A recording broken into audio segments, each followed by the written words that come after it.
Hey, welcome back, welcome back, welcome back. It's What's up, Monday. people? It's Monday. The groundhog done saw a shadow, and we're just cruising right along. So, let's talk about plane wrecks. Because, I mean, seriously. Last year was train wrecks. They had all those train wrecks. Yeah. Now this year, it seems like the season for the planes. Yeah, next year's going to be automobiles. Plane, trains, and Yep. automobiles. But it's always automobiles. yeah, somebody's always crashing into something. But, you know, the one with the Black Hawk helicopter, and this is my opinion, that is it's very sad that happened. But I feel that they were wearing night vision, and basically somebody fucked up, okay? Yeah. You know, but then... Yeah, there's a bunch of conspiracy theories going on about that one, and I ain't listening to any of that shit. Yeah, I mean, you can't listen to the conspiracy theories. It happened. It's unfortunate people passed away. But then the next one was the one going to Branson, Missouri, you know? And yeah, that's horrible, because that was that little girl that was sick and her mom. Yeah. That's bad. Well, the first one had those two figure skaters going to the Olympics. Yeah. Yeah. And the second one, you know, it was a patient, whether they had cancer or whatever they had, you know. Yeah, there was 6 people. There was the mom and the daughter and her mom, and then there was the 2 flight people and the 2, medics that were with the patient. And then right after that, there was another wreck. It was like in Texas. Yeah, it was like a little small plane or something, wasn't it? Yep, hit the middle of an intersection, and then there was something else, which I didn't get too much information on. And then there was the other one that the engine malfunctioned and was shooting fire, and tons of video. Oh, that was the flame on the wing, yeah. Yeah, flame on the wing, yeah. But like me and you were talking about in the break, it happens more than what people know. Oh, yeah. But we just don't ever hear about it because it doesn't hit mainstream news, you know? Yep. And so, it makes me scared to fucking fly anything. Like, I don't even know if I want to fly a kite at this point. Screw it. You know? You want to go hang gliding this weekend? I don't know, man. I mean, there's been a lot of aviation wrecks, you know?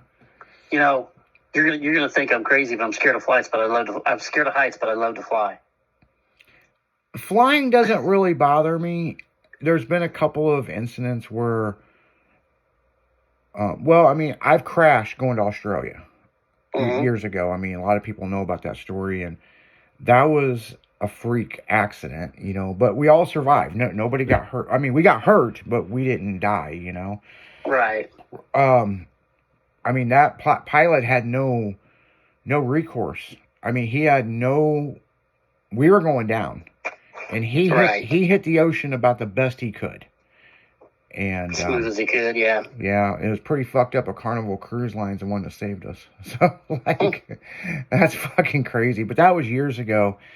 And what's crazy, that wreck, I was calling back home, never even really hit mainstream USA News. No. You know, so it just shows certain stuff doesn't. Yeah, I mean, we were only like maybe 20 miles from the fucking airport. So, I mean... You know, it was just a freak accident. But I've been in other planes where we lost altitude, and... Oh, yeah, I've been in a few of those. Yeah, the one I clearly remember hitting my head on the ceiling, and people were floating in the air like we were NASA, you know, in outer space. I've had us hit the ceiling during a really bad air pocket, but that's about all I've ever seen. Well, the one thing I remember from that, besides hitting my head, I remember there was this lady that was kind of in front of me a little bit. Her drink, you could see. It looked like, you know, that flight simulator thing in NASA where they're free floating and you know, the liquid is like floating in the air. Coming out of the glass, yeah. Yeah, I saw that. And I was like, what the fuck? And holy shit. Yeah, the poor girl that was sitting next to me, I landed on her lap, probably about crushed her ass. And she was a little bitty girl. And everything was shaking. The lights were in and off and on. And then once it stabilized, That's when the oxygen mask and everything dropped down. And I think that freaked everybody out because we were already kind of stable.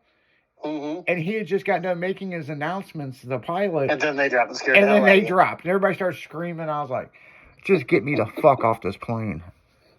Just land. So, but usually I get on a plane, man. It just takes off, goes, and I'll fall asleep or I'll spend time on my iPad playing around or, you know, I mean, I've been on plenty of fucking flights. I mean, it's not a big deal. I've been back to Fort Arizona a million times. Oh, yeah.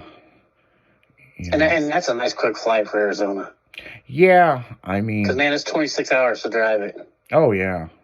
Yeah, it is. And if you're driving it by yourself, you got to break that into 2 days, you know? Unless you're me. It's like, fuck, I'm driving straight to California. Well, me and my buddy, we went to Arizona, and we spent 2 days going out. We were pulling a trailer with side-by-side on it because we were taking it out to have it. A new turbo and a new head put on it. At this race place out there in Arizona, out there in Phoenix. Mm-hmm. So we took 2 days, drove out. We drove to Amarillo the first night, stopped and got a room, and then got up the next morning, drove the rest of the way into Phoenix. Well, the Friday when we got ready to come home, we left at 6 o'clock in the morning. Or we left the gas station at 6:30 across the street from the hotel. And Saturday morning at 9:30, my fiance called and said, or no, not my fiance, her mom called and said, "Where are you guys at?" And I said, "Well, I'm looking at the, I'm going around Springfield looking at the power plant." She said, "Springfield, Missouri?" I said, "No, Springfield where you live." "How fast did you guys drive?" We just took turns taking a nap in the truck. One of us to drive, the other one to take a nap, and when we pull over to get fuel, the next person would switch into the driver's seat, and the other person to go over there and take a nap. Yeah, I've driven. We were ready to get home. I've driven from St. Louis to Los Angeles in just under 30 hours. Yeah. You know. Yeah, that'd be about right. Yeah, because I mean, the only time I would stop was to piss and get fuel, and sometimes on the highway I was doing 120. See, that's what we were doing, and my buddy, he was not one to. He liked to drive fast, but he was scared to death of semis. Mm-hmm. I mean, he would freak out if a truck was next to him on the highway. So he'd never rode with me before on the highway. We come into Oklahoma City. I'm driving with his side-by-side on the back. I'm in the very left go fast lane. Coming in around those curves there, coming into Oklahoma City. About noon, traffic everywhere. Got a semi next to me. I go whip around that first curve. I thought he was going to have a heart attack in the passenger seat. Oh, yeah. He's like, "Man, you just don't give a fuck, do you?" I said, "Dude, I'm a fucking truck driver. This don't pays me. Man, I'm a nervous wreck." That's funny. I tell you what, when me and Michelle, we went to Texas to go get the pugs, they're doing construction in Oklahoma. Always. Oh, my fucking Lord. So we're going to San Antonio, Texas, and you're going to know where they told us to turn. I wanted to show her the McDonald's that goes over 44, right? Mm-hmm. Well, it's the exit before then you get on that turnpike, and that's that cut through down to Texas, right? Mm-hmm. Well, GPS tells me to go that way, right? So she didn't get to see the McDonald's, right? But then again, it's the middle of the night, right? Right. And you know I like to drive at night, you know? Oh, yeah.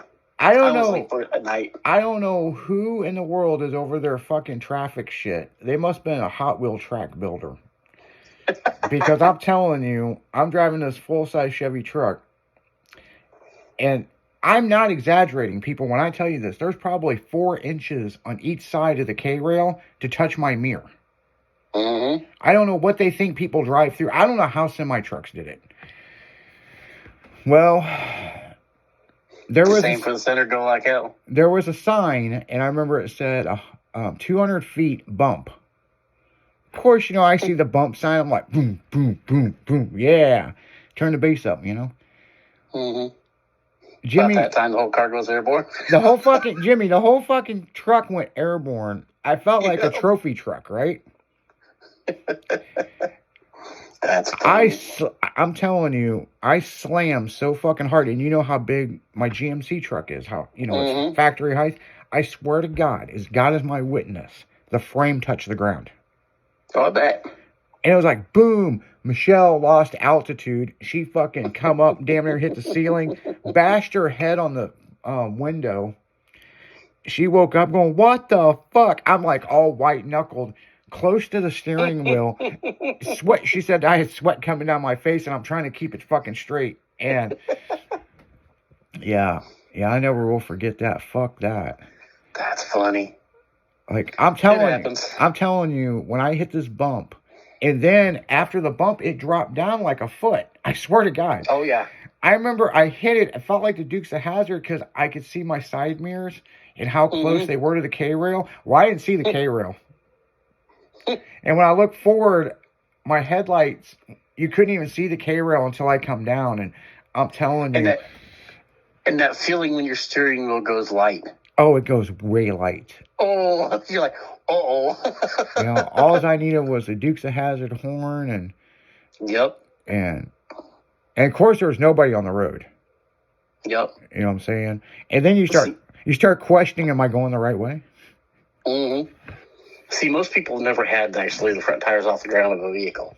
So they don't know what we're talking about, that feeling when the steering wheel goes limp. It almost just goes limp. Yeah, and it's like, people are like, what are you talking about? Oh, the steering wheel goes limp and you get airborne. And they're like, why? I'm like, well, there's no resistance from the ground anymore.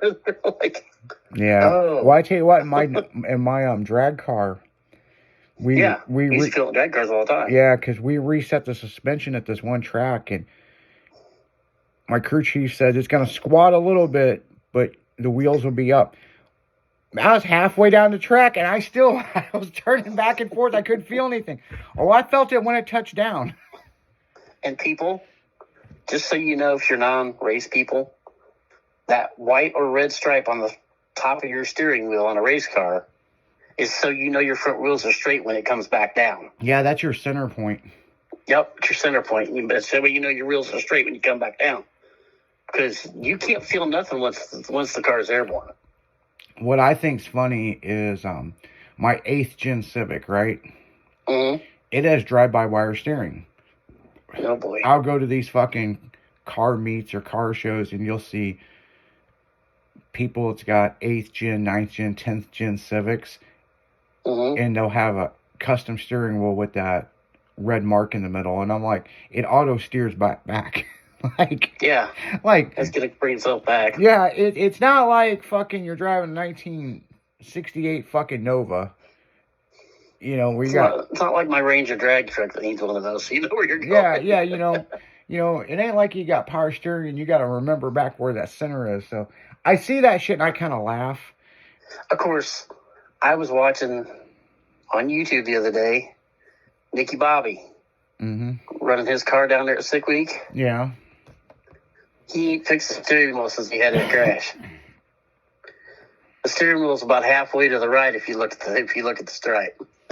Oh, I did see when he's going straight. I'm like, ooh, he needs to fix that. Yeah, no shit. You know, well, that's like if you ever watch any episodes of you know, when this come out, I really didn't like the show. I didn't like Roadkill at all. But then I started watching it. Mike Finnegan made me laugh so bad, you know. It's like, oh, Finnegan's funnier now. He's like, you know, he's like. I'll tell you the one I didn't like was Steve Dolchitz. He was so dry. Who's the guy that did Drag Week with him? With Finnegan? You talking about Tony? Yeah, I've met him. He's a super cool guy, but on camera, Tony's cool. On camera, he's kind of he's not very camera guyish. Yeah, he gets kind of shy in front of the camera. I guess it's something about him. I don't know, just his character. But in person, he's a really cool guy. You know, he's really cool. I really like Finnegan, and I really like Rip Payway, the old editor of Four Wheel and Off-Road Magazine. Oh, yeah, when they did that challenge. That dude will talk. Oh, my God, that dude will talk. I've been on those challenges with him. That dude is a talker, and he's a hell of a nice guy. Yeah. Well, him and Freiberger are really good buddies. Yeah, Freiberger, you know, him and Finnegan make a good duel to do Roadkill. And, Right. and They did. what really got me into it is when they were driving the one car that kept leaking fuel, and they were like, he's like, we got to address this. And he goes, no, we need to address the side mirrors. We can't look behind us. And everything, the car's leaking fuel. And he goes, we could catch on fire. And he goes, oh, that's just not a big deal. Yeah. And We'll Finnegan, just keep driving. yeah, Finnegan's like, yeah, we're going to drive across country with car leaking fuel. Who gives a shit? Yep. You know? Now, that's the shit we do, you know? Yeah. You know, get a bar of soap and, Yep. you know, wipe it on there. And it's crazy how a bar of soap can stop a fucking fuel leak. Yeah, you want to talk about a fuel leak? We were doing the crazy truck and trailer race up in Springfield, Illinois at the fairgrounds, at the fair. My buddy was running it. He had a Suburban and a travel trailer. Okay. The first lap, his first turn, he gets turned over. Oh, shit. So they flip it back over, and there's 3 heats. So if we can have it fixed by the 3rd heat, we can run on the 3rd heat. Well, we go down there, and there's no damage to any of the suspension or nothing, but there's fuel running out the bottom, plastic tank. So he's like, there's no way I can run. I'm like, if you're not running it, I am. This thing's going back on the track. We ended up taking a plastic ice bag for a bag of ice, Okay. stuffing it in the hole. 2 guys' T-shirts and stuffed them in the hole, and then screwed a panel that we took off the side of the camper over all that to keep it up onto that plastic tank. It did still leak, but it didn't leak as bad. Well, I tell you what, the first time I was 16, we went to Texas Heatwave. Mm-hmm. And this was in a first gen S10. The frame was probably a good half an inch to 3/4 inch off the ground. Mm-hmm. Static dropped. Been drug a few times on the ground. Yeah, and but the gas tank got smashed, so it kind of cleared the frame rails. That's good. And Not the back of that tank to be fucked up. Yeah, but I clearly remember when the incident happened. We there was a transition in the highway, Mm-hmm. and I kind of saw some people in the car club kind of swerve, right? Nah, not me. I hit that motherfucker full blast at like 70. And, yeah, I felt the rear wheels come off the ground and everything. I'm sure it threw sparks. And, as we were driving, now back then, we didn't have cell phones, okay? Now, it's hard for everyone to believe that in the 90s, we didn't have cell phones, okay? Right. In the early 90s, okay? Because in 98 and stuff like that, you had the big brick phone. The big ugly phones. Yeah, the big, or the Motorola flip phone. But hell, to make a fucking phone call, man, that was expensive as fuck. So, now, in the late 80s, rich people had bag phones. Remember those? well, my mom had a bag phone in the 80s. It was for work. My buddy's mom had one in her BMW. Yeah. And so a lot of times she'd be like, take the BMW. We're taking the other BMW tonight. Well, okay, we're going to take the BMW to the strip. That's fine. Yeah. M5 BMW, and take that out tonight. Oh, okay, yeah. twist arm. But I remember we were driving, and I looked at, we had just got fuel in Joplin, Missouri. Mm-hmm. So we're in Texas. So it was going to be soon we were going to have to get fuel. Mm-hmm. And I remember the gas light coming on, which I'm surprised it worked, to be quite honest. And I'm like, damn, I'm almost out of fuel. Well, everybody else in the car club, I mean, they all had mini trucks. They had S10s, so we're getting about the same amount of gas mileage except me. Yeah. So I kind of had to flash my lights, let people know, hey, I had a problem. And we pull in at this gas station, and big as shit, everybody's like, well, we'll just fill up. And they're like, man, your shit must be running rough or something. And I'm like, I don't know. Well, when I went to move, there was gas on the ground. Oops. So we had to get some boards and jack it up. And big as shit, it was just running right out of the fucking fuel tank. And I was like, fuck. And then this girl that was in the car club. She's like, my dad always said if you have a gas leak, just rub soap on it, blah, blah, blah. So she bought a bar of soap, and we're like, it's stupid as shit. It won't fucking work. Everybody. And when I mean everybody, there's 60 of us, people. Mm-hmm. You know, there's over 50 cars and trucks going to Texas Heatwave that's in this caravan, and nobody had heard this trick before. And somebody's girlfriend said it would work, and it did. And so everybody's I like, remember that. yeah, everybody's like, well, what do you want to do? And I'm like, fucking, we're going to keep going. But I'll keep an eye on it. It didn't leak. And then when we were leaving Heatwave, we had to jack it up and put some more soap on it. But matter of fact, I got back in town. I think I drove for like 2 months with it fucked up like that because I had to pull the bed off of it to fix it. You know what I'm saying? Right. And what's really crazy is that truck used to have a tilt bed on it. Mm-hmm. And it had a Z-rack on it, but one of the pumps was blown. Mm. So, you know, it's not like we could just lift the fucking bed. You know what I'm saying? Right. So I had to put a new pump in it so I can lift the bed up and then jack it up. And yeah, it didn't take long to fix. Hell, we just went to a fucking junkyard and got a new fuel tank and shoved it in there. Actually, I got one out of damn it, I'm trying to remember what it is. It's the one S10 that's got the smaller tank in it. I'm trying to think of what it was used for. So that's what I ended up putting I know in the it. tank you're talking about. Yeah, it was in certain models. Shorter tank. Yeah, it's a shorter tank, and it's certain models for some weird reason. It was like 12 gallons instead of like 18 like the others. Yeah, but there was a reason why they put that tank in there, and I'm not sure why. Yeah, I don't remember. Yeah. It wasn't the four-wheel drives. No. I don't remember what it was for. Nope, it was, I think it was like for service stuff or something. It was something weird. Yeah. But it was only like a 2-year thing. Well, that's the fuel tank I ended up getting, so. Your service truck doesn't have the short one in it, does it? No, my military service truck S10, no, it's got the big one in it, and it's set up for propane. So you can put a propane tank on it, hit the switch, and drive it on propane. Not to change the subject, have you ever seen one of those Astro van motorhomes? Yes, I have. I just saw one the other day somewhere. I don't even remember where I was at now. You don't see them very often. I know. I was like, whoa, I haven't seen one of them in years. Somebody had backed up in the driveway, and I was like, Well, that's like the S10 or the Toyota that's like a camper.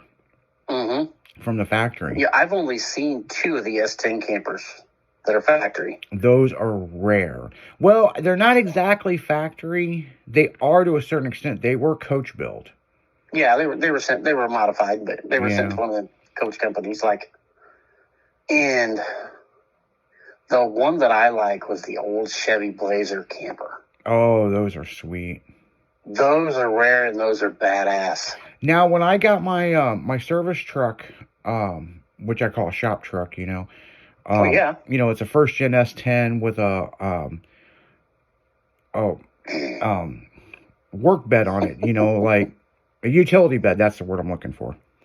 It's badass. Which is extremely rare because the military ordered them.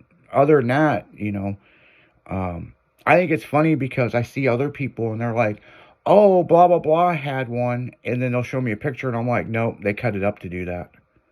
Yep. Yeah, this was purposely done. But see, they also did Toyotas the same way. Mm-hmm. So there's a Toyota version. And I did see it's extremely rare, a Nissan hardbody extended cab with that same bed. You know, I think I saw one back in the day. Yep. I think there was a guy that used to work up in Springfield that had one. Yeah, they're extremely rare. The military ordered some of them. I think what happened is they placed an order from GM. Mm-hmm. And then whatever the deal is, they placed another order, but GM couldn't fill it. So they bought the Toyotas, but Toyota didn't send enough. But Nissan was trying to get involved. So, but yeah, that Nissan one, that one's sick. I mean, I got a friend of mine who has one. He won't lower it. He won't even sell it. I wish he'd fucking sell it to me. But he uses it for his business. So, and here, This guy used to run around Springfield uses for his business too. Yeah. Yeah. Well, on that note, guys, we're going right back into music. We'll be right back. It's Styling in an Afternoon, dragging you through the workday. We'll be right back, guys.